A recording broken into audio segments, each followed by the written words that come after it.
Welcome दोस्तों, तिहाई coaching classes की नेक्स्ट वीडियो में आपका स्वागत है। Percentage class 5। वीडियो शुरू करने से पहले अगर आपने चैनल को सब्सक्राइब नहीं किया तो चैनल को सब्सक्राइब करें और लाइक करें, ज़्यादा से ज़्यादा शेयर करें और बेल आइकन दबाना न भूलें। आइए दोस्तों, क्वेश्चन शुरू करते हैं। ताज़े फलों में 68% पानी है। ताज़े फल हैं, उसमें कितने परसेंट पानी है? 68%। और सूखे फलों में 20% पानी है। सूखे फलों में कितने परसेंट पानी है?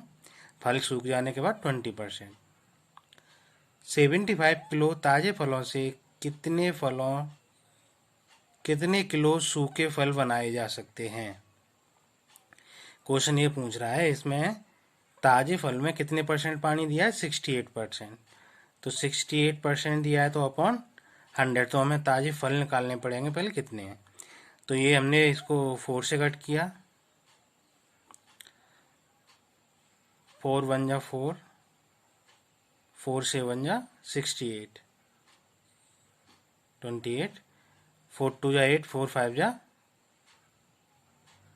20। कितना आ गया? 17/25। तो हमने क्या ले लिया? हमने एक तरफ ले लिया। देखो, फल होगा तो उसमें छिलका भी होगा। फल के अंदर ऊपर छिलका रहता है, अंदर क्या रहता है? पानी।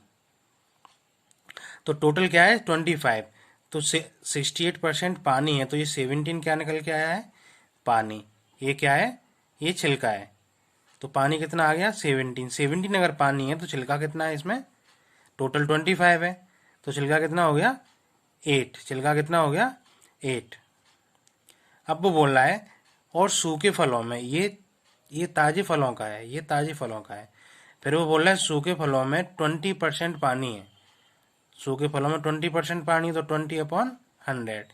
0 से 0, 2 1 जा 2, 2 5 जा 10, 1/5। मतलब 5 में से 1 क्या हो गया?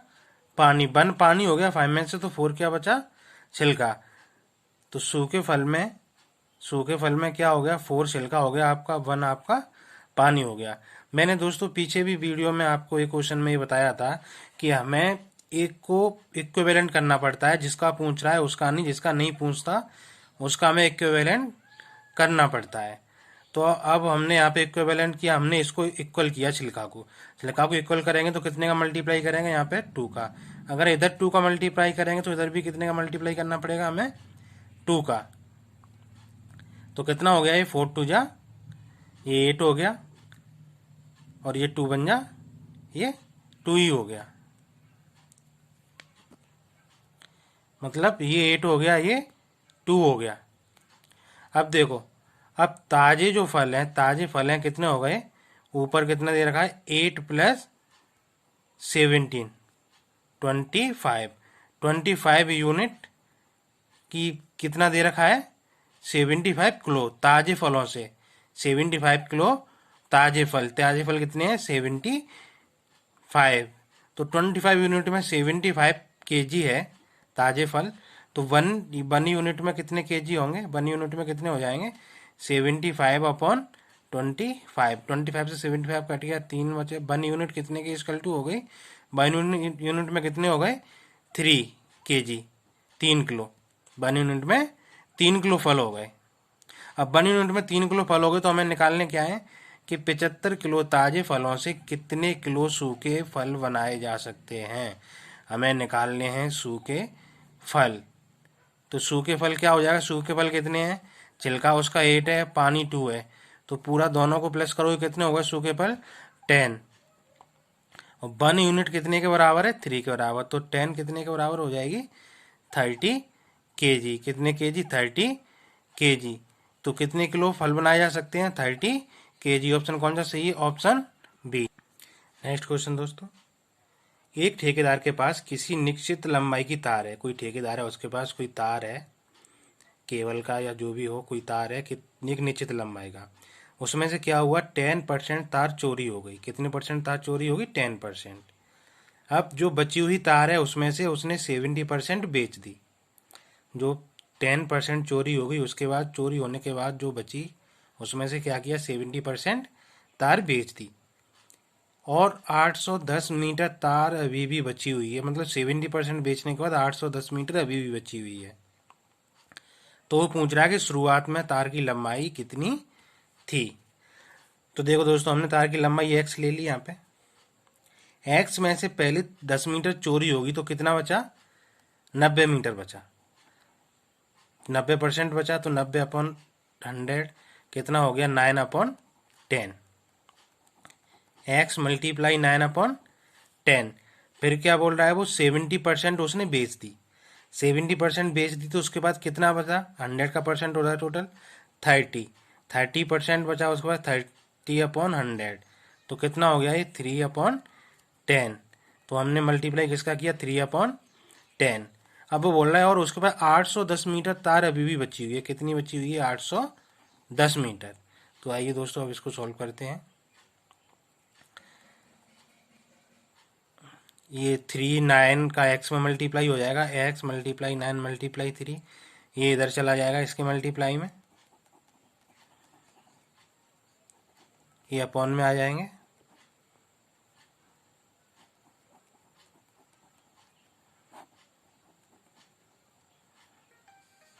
नाइन से कट जाएगा, 9 9 जा 81, 0।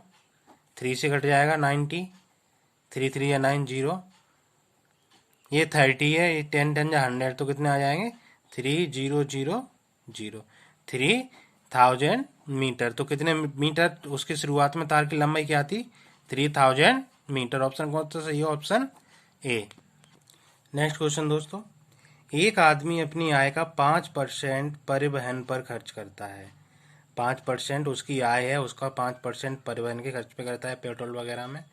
बची हुई आय का 20% खाने पर। 5% के बाद जो उसकी आय बची है वो किस पे खर्च करता है, वो खाने पर 20%। और फिर 120 रुपये दान कर देता है। कितने रुपए दान कर देता है वो, 120 रुपये। इन सब के बाद उसके पास 1400 रुपये बचते हैं। इन सब के बाद उसके पास कितने रुपए बचते हैं, 1400 रुपये। तो उसकी आय ज्ञात करो। तो हमें क्या ज्ञात करनी है, उसकी आय।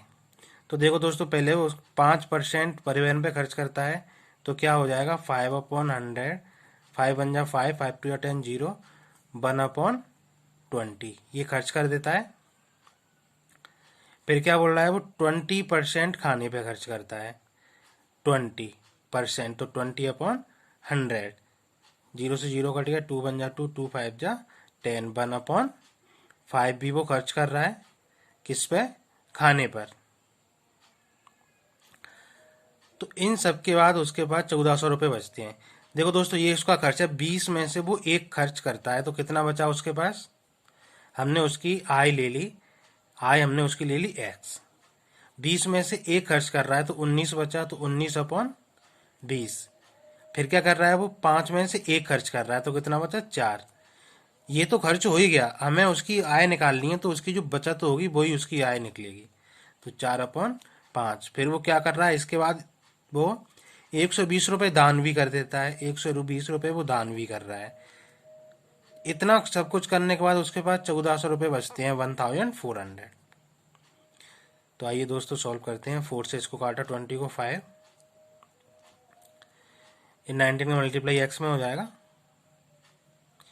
और 120 को इधर पहुंचा दो तो ये हो जाएगा x मल्टीप्लाई 19, 5 का 5 से हो जाएगा 25, ये 1400, ये इधर माइनस का, इसकल टू उधर जाएगा, किसका हो जाएगा, प्लस का।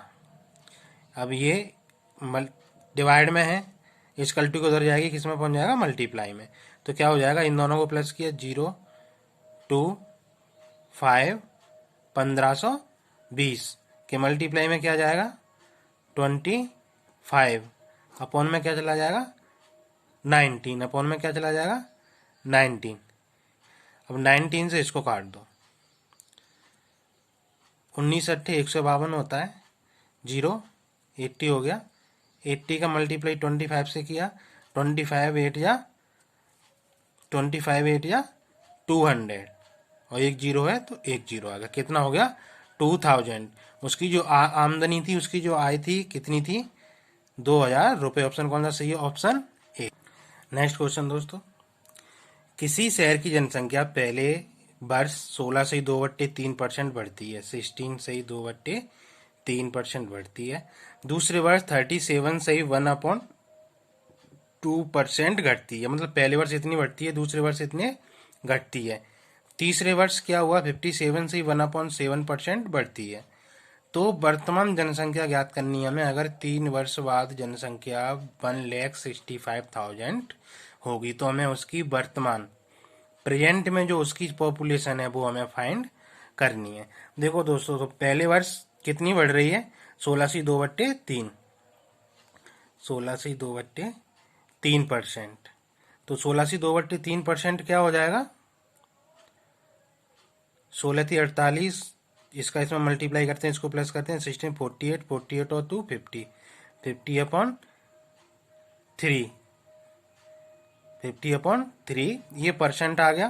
तो अब इसको हम अपॉन 3 मल्टीप्लाई 100, क्योंकि परसेंट लगाया, परसेंट हटाएंगे, 0 से 0 कट गया, 5 × 5, 5 × 2 = 10, 1/6। मतलब ये 50/3% कितने के इक्वल टू होता है, 1/6 के। तो ये बढ़ रहा है पहली वर्ष। दूसरी वर्ष कितना हो रहा है, 37 से 1/2%, ये घट रहा है। क्या हो रहा है, ये घट रहा है। 37 2 या क्या हो जाएगा, 2 7 या 14, 1 कैरी, 2 3 या 6, 174 और 175, 75/2%। तो इसमें भी परसेंट लगाए, परसेंट हटाएंगे तो क्या हो जाएगा, अपॉन में 100 से मल्टीप्लाई। इसका भी 100 से मल्टीप्लाई किया तो कितना आ गया, इसको 5 से काटा, 5 2 या 10, 0, 5 3 या 15, 2 बचा, 5 5 जा 25, फिर इसको 5 से काटा, 5 4 जा 20, 5 7 जा 35, कितना आ गया, 7/8। कितना आ गया, 7/8।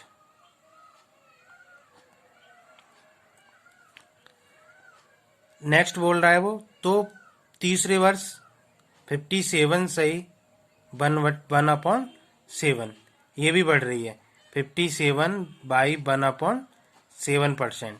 तो ये कितना हो जाएगा, 7 7 या 49, 49 4 कैरी, 7 5 या 35, 35 और 4 39, 39। तो ये कितना हो गया है, 39, 400, 1 प्लस किया तो 400/7%। तो इसमें भी वही करना है, 400/7 अपॉन में 100 का मल्टीप्लाई हो जाएगा, 2 0 से 2 0 कट गया, क्या बचा, 4/7। हाँ दोस्तों, तो अब करते हैं x मल्टीप्लाई, देखो ये प्लस हो रहा है तो 6/7, 7/6 मल्टीप्लाई, ये वाला माइनस हो रहा है। देखो अब जनसंख्या घटती है दूसरी बार में, तो जनसंख्या दूसरी बार में घट रही है तो कितना हो जाएगा, 5/8। और ये कितना हो रहा है, बढ़ रहा है, तो 4/7। ये यहाँ पे 5/8 होगा। यहाँ पे 175 नहीं था, ओनली 75 था, तो ये 3 आ जाएगा इधर, 3/8। तो 3/8 क्या हो रहा है, इसमें माइनस हो रहा है, तो माइनस हो रहा है तो कितना हो जाएगा यहाँ पे 5/8।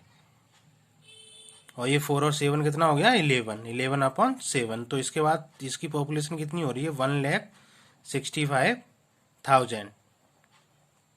सॉल्व करते हैं, 7 से 7 कट गया,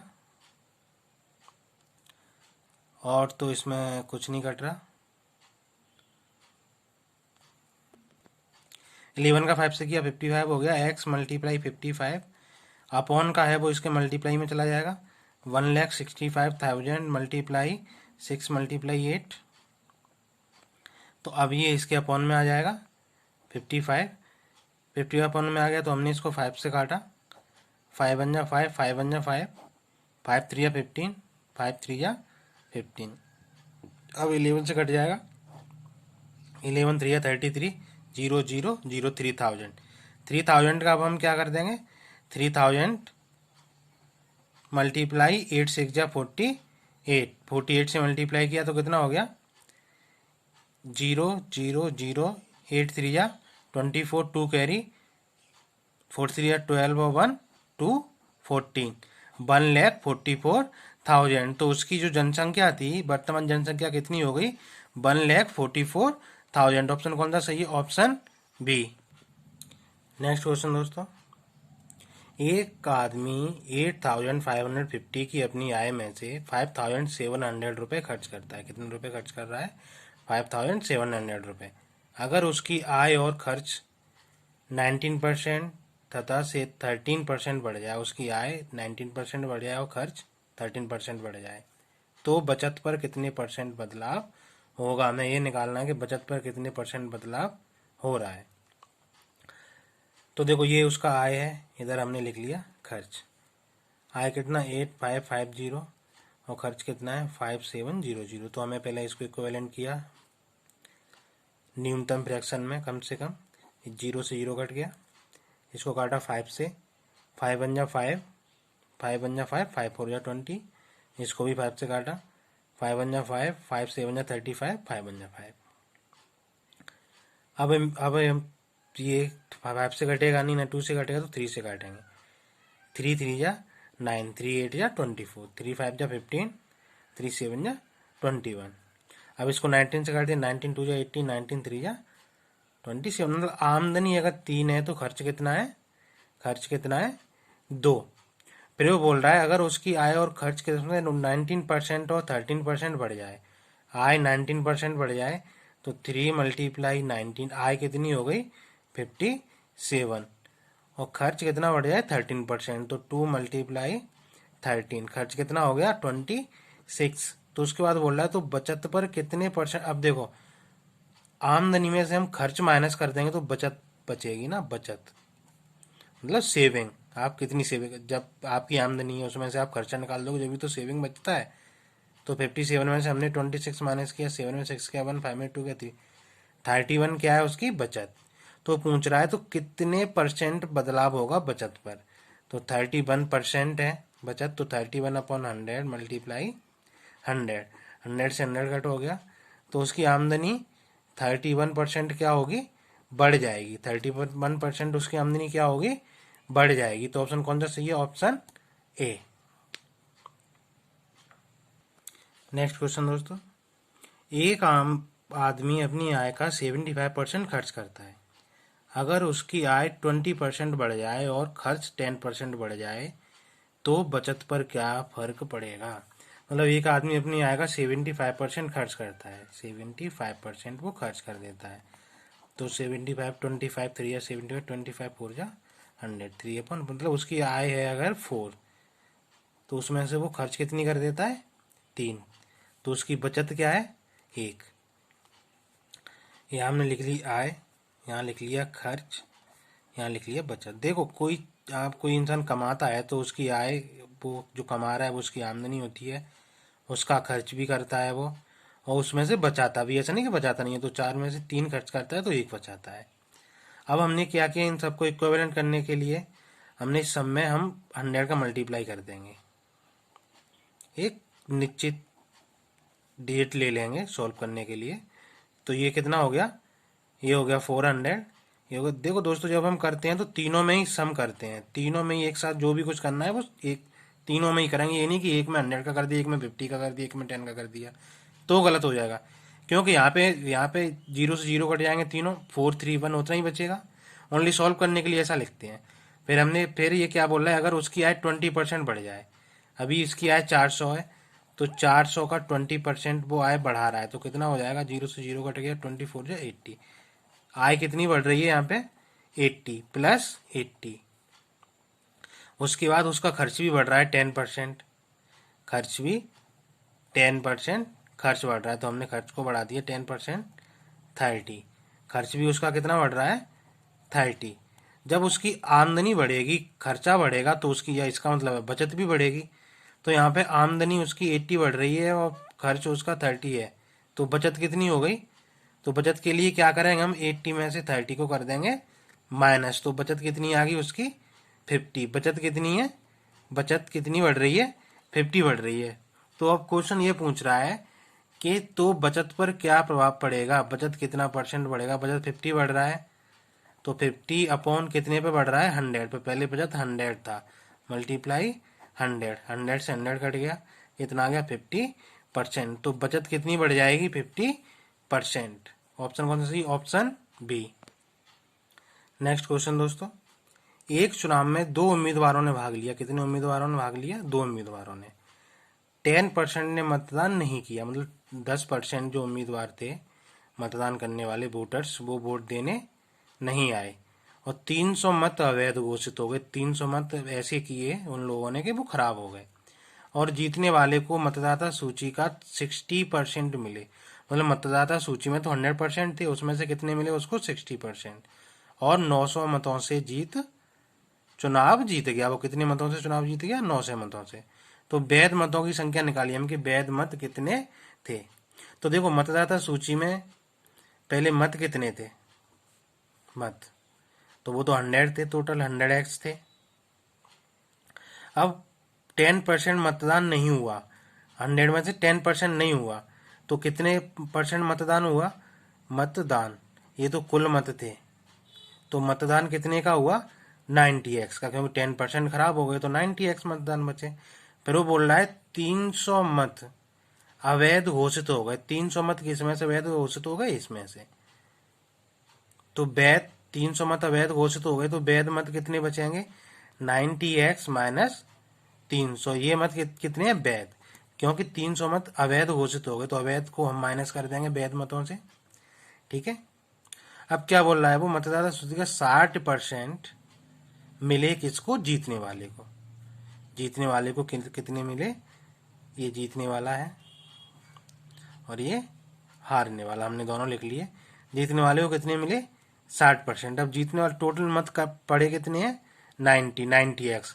अब जीतने वाले को 60x मिले हैं, तो हारने वाले को कितने मिले होंगे? जाहिर सी बात है 30x। मतलब जब इसके 300 कम हो रहे हैं तो कम इसके भी 300 होंगे, क्योंकि इसके भी तो अवैध हो गए वो 300 हारने वाले के भी तो वो 300 अवैध हो गए। हाँ, तो क्या हो गया? तो अब वो पूछ रहा है कुल मतों की संख्या कितनी है। तो हमने लिख लिया 60x माइनस 30x माइनस 300। कितने मत मिले जीतने वाले को? 900।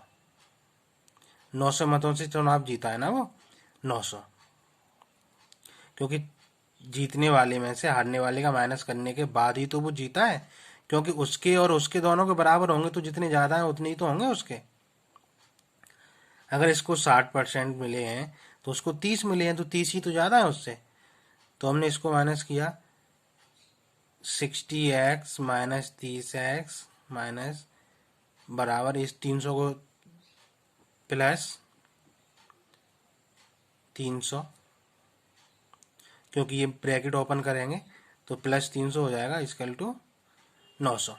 60 में से 30 माइनस करेंगे तो 30x बचा, इसको हम इधर भेज देंगे तो 900 माइनस 300 हो जाएगा 300, क्योंकि इक्वल टू के इधर अगर कोई डेट प्लस की है तो इक्वल टू उधर जाएगा तो माइनस का हो जाएगा। तो 30x इक्वल टू कितना बचेगा? ये 900 में से 300 माइनस होंगे 0 0 600। 0 से 0 कट गया, 3 से यहाँ कट जाएगा, 3 2 या 6 0। x इक्वल टू क्या आ गया? 20। x इक्वल टू क्या आ गया? 20। अब वो पूछा कि वैध मतों की संख्या कितनी है। देखो वैध मत थे कितने? 90x minus 300। तो x की वैल्यू क्या आ गई? 20। तो हम यहाँ पे रख देंगे 90 मल्टीप्लाई 20 माइनस 300। 9 2 या 18, 1800 हो गया। 1800 माइनस 300, 0 0 8 में 3 गए 5 1। वैध मतों की संख्या कितनी आ गई? 1500। वैध मत कितने हैं? 1500। तो ऑप्शन कौन सा सही है? Option B. नेक्स्ट क्वेश्चन दोस्तों, चावल की कीमत में 10% की कमी की वजह से एक परिवार 1 रुपए में 50 ग्राम चावल ज्यादा खरीदता है। तो प्रारंभिक खपत ज्ञात करो। हमें प्रारंभिक खपत ज्ञात करनी चावल की, कि चावल की प्रारंभिक खपत क्या थी। तो देखो चावल की कीमत में 10% की कमी आ गई। पहले चावल थे 100, 10% की कमी आई, कितने हो गए? 90। 10 की तो कमी आई 10। फिर वो बोल रहा है 10% की कमी की वजह से एक परिवार 1 रुपए में 50 ग्राम चावल ज्यादा खरीदता है। मतलब 10/90, 90 इसी में तो कमी आई, ये भी तो हुए 90, मतलब 10, तो ये कितना हो गया 1/9। मतलब पहले उसकी जो खपत थी, प्रारंभिक खपत थी, वो कितनी थी 9। उसके बाद बढ़ोतरी कितनी हुई खपत में, 1 की। कितने की बढ़ोतरी हुई, 1 की। क्योंकि बढ़ोतरी इसलिए हो जाएगी क्योंकि खा तो वो उतने ही रहे हैं ना। अब वो तो चावल की कीमत में कमी आई है, तो चावल की कीमत में कमी आएगी तो खाना थोड़ी कम कर देंगे। तो 1 यूनिट 1 रुपए में 50 ग्राम ज़्यादा चावल खरीदते हैं। 1 यूनिट कितने के बराबर दिए इसमें, 50 1 यूनिट 50 ग्राम है, तो हमें उसकी प्रारंभिक खपत निकालनी है कि उसकी प्रारंभिक खपत क्या है। तो प्रारंभिक खपत उसकी क्या है, प्रारंभिक खपत उसकी की थी, कितनी थी 9। ये प्रारंभिक खपत थी ये, तो 9 मल्टीप्लाई 50, 9 5 जा 45, 450 ग्राम। तो प्रारंभिक खपत उसकी क्या थी, 450 ग्राम। ऑप्शन कौन सा सही है, ऑप्शन सी। दोस्तों वीडियो पसंद आया तो लाइक करो, शेयर करो, ज़्यादा से ज़्यादा शेयर करो, चैनल को सब्सक्राइब करो और बेल आइकन दबाना ना भूलें, जिससे मेरा हर वीडियो का नोटिफिकेशन आप तक पहुंच सके। थैंक यू फॉर वॉचिंग दोस्तों।